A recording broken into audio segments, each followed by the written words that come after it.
Hello everyone, welcome back.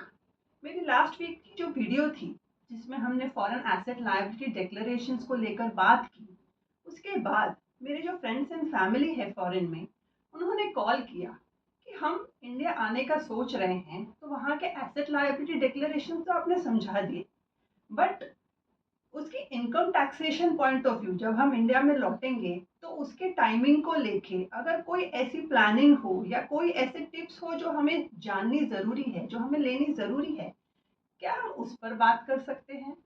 तो चलो आज का हम वीडियो उसी पर बनाते हैं। आप जब इंडिया लौटते हैं और आप इंडिया में रेसिडेंट हो जाते हैं तो टैक्सेशन रूल्स के हिसाब से world wide income, global income India में टैक्सेबल हो जाती है, विच मीन्स 1 जुलाई को सपोज आप इंडिया लौट रहे हैं, 3 महीना आपने बाहर कमाया, बाकी का 9 महीना आपने इंडिया में कमाया, आप रेसिडेंट हैं, राइट? तो जो 3 महीने की इनकम मैंने फॉरेन में कमाई, उस पर भी ग्लोबल टैक्सेशन का रूल अप्लाई करते हुए मुझे इंडिया में टैक्स पे करना है। मैंने फॉरेन कंट्री में तो टैक्स पे किया है, but still I am required to pay taxes in India. तो does it mean a double taxation? To some extent yes, there are double taxation reliefs. किसी टाइम पूरा का पूरा रिलीफ मिलता है, किसी केसेस पे थोड़ा सा रिलीफ मिलता है। तो अगर सिर्फ हमारे लौटने के टाइमिंग को लेकर अगर हम कुछ अच्छा प्लान कर लें, कुछ स्मार्ट प्लानिंग कर लें, तो शायद हम ये डबल टैक्सेशन बर्डन से बच सकते हैं। तो स्टार्ट विथ, अगर आप बहुत लंबे समय तक बाहर रहे हैं और आज आप इंडिया लौटने की बात करते हैं, तो शायद आपको उतनी तकलीफें नहीं आएंगी। There is a concept in India by the name RNOR, मतलब रेसिडेंट नॉट ऑर्डिनरी रेसिडेंट। इसका बेनिफिट क्या है? अगर मैं resident but not ordinary resident में क्वालिफाई हो जाती हूँ, तो मेरी जो इंडिया की इनकम है वो इंडिया में टैक्सेबल होगी, इंडिया से बाहर की कोई इनकम इंडिया में टैक्सेबल नहीं होगी, राइट? हाँ, बट अगर मैं ऑर्डिनरी रेसिडेंट हूँ तो मेरी वर्ल्ड वाइड इनकम टैक्सेबल। तो RNOR होने की क्या एलिजिबिलिटी क्राइटेरिया है? बहुत सिंपल। पिछले 10 सालों में से अगर 9 साल मैं NRI रही, या पिछले 7 सालों में मैं इंडिया में 730 डेज से कम के लिए रही हूँ, then I qualify to be an RNOR। तो अगर जैसे मैंने कहा कि मैं बहुत सालों से बाहर हूँ, 10 साल 15 साल, इन दैट केसेस मेरा 9 out of 10 of NRI criteria fulfil हो जाएगा।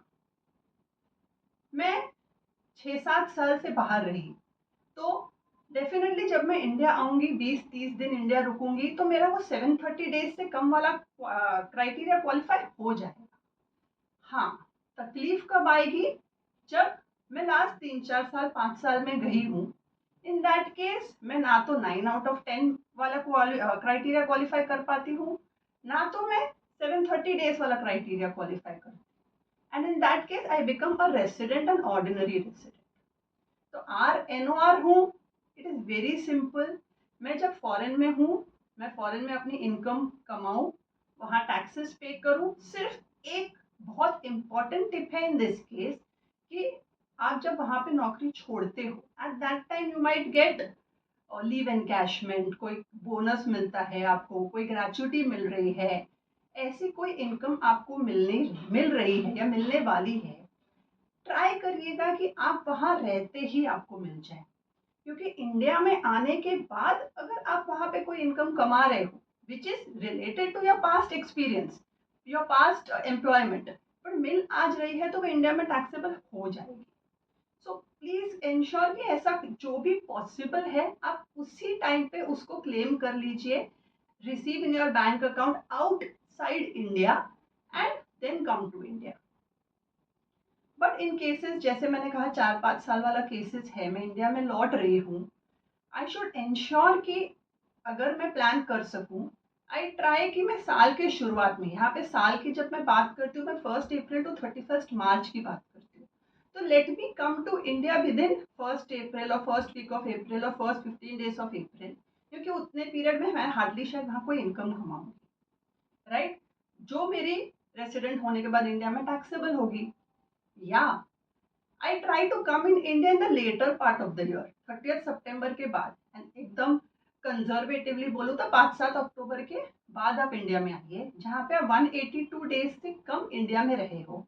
You continue to be a non resident, and in such a case वहाँ की इनकम वहाँ टैक्सेबल, इंडिया की इनकम इंडिया में टैक्सेबल, राइट। बट यस, अगर आप ये दोनों में कैटेगरीज में नहीं आते, आप RNOR क्वालिफाई नहीं कर पाते और अपना साल प्लान नहीं कर पा रहे हो, इन दैट केस अनफॉर्चुनेटली आपको दोनों जगह टैक्सेस पे करने पड़ेंगे। एंड हाँ, वहाँ के जो आपके टैक्स डिक्लेरेशंस है वो बहुत क्लीन रखिएगा, बहुत क्लियर रखिएगा, उसके सारे पेपर्स लेकर आइएगा, सो दैट इंडिया में आपकी जो टैक्स डिक्लेरेशंस होंगी इनकम पर, उसमें आपके वहाँ के टैक्स का डबल टैक्सेशन बेनिफिट आप क्लेम कर पाए, एंड जितना हो सके डबल टैक्सेशन का बर्डन कम आए। आई एम श्योर आज की वीडियो आपको डेफिनेटली काम आई होगी, तो please share with your friends and family, like it, and stay tuned to my channel, be subscribed for many such videos coming up. NRI related sessions हम थोड़े break के बाद फिर चालू करेंगे। Stay tuned for my upcoming series. Bye bye.